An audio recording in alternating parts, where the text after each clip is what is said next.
Hello everyone and welcome back to the channel. In this one I have found a game changing setting which can be changed, and it can decrease your VRAM usage, which is crucial in Flight Simulator 2024. However, this does also work in Flight Sim 2020. So if you are worried about your VRAM usage being quite high because you want maybe a more modest GPU with only like 8 gigs of VRAM, and you want to lower that VRAM down because you're running out, you can be safe that you are well in from the absolute Stutterfest realm. So without further ado, I'm going to show you what this setting is. So if I open the graphics settings in Flight Simulator 2024, all my tests are going to be in 2024 today. However, they do just work the same way in 2020 if you are wondering. The setting I'm on about is texture resolution. This is set to low right now, and this is what I think everyone should set it to. Why, you may ask? My VRAM usage is around about 8.2 right now. It usually goes up when you open the settings, and it sort of goes down gradually, so do expect that to go down again. And as you can see, I mean, textures are pretty nice, there's nothing really cracking my eye to say that I need to increase any of my graphics settings. If I zoom in to that London Luton Airport thing, you see it's still blurry. If I zoom right in, I can't zoom in anymore, it's just as blurry. What if I change this to high? Will that London Luton sign become a little more clearer? Let's see. Here I am back in the flight sim. I've restarted the sim because you have to restart the sim to, of course, change the text resolution setting. Bit annoying, but so I've set it to the high setting, which is actually ultra. Apologies, I thought it was high. And let's see what our VRAM usage is like now compared to the graphics quality.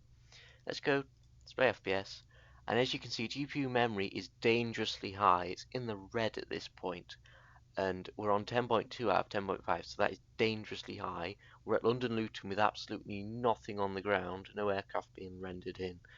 If we were at Heathrow or something and there's lots of traffic, yeah, we'd be certainly overspilling and having a stutterfest for sure.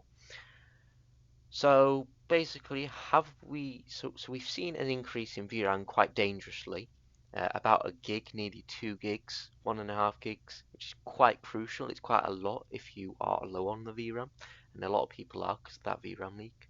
And as you can see, the texture resolution, it has improved, okay?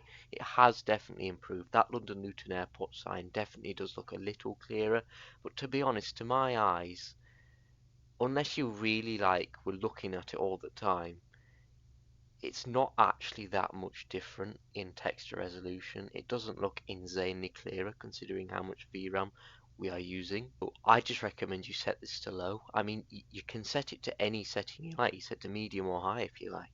Just have a little test on your own system, because your system may vary. You might get decent performance on high or medium because you've got more VRAM. I mean, if you have 16 gigs to use on a 4080 maybe, you might be able to crank it up to medium or high. Yeah, I mean, if you're on a 4090, sure, just crank it up. You're probably not going to be spilling on that VRAM unless you're maybe using FrameGen and you've got quite a ridiculously high graphics settings at 4K. You might be spilling then, but to be honest with you, if you're on a more modest system, just set it to low. The quality isn't that much different. Do a bit of testing for yourself.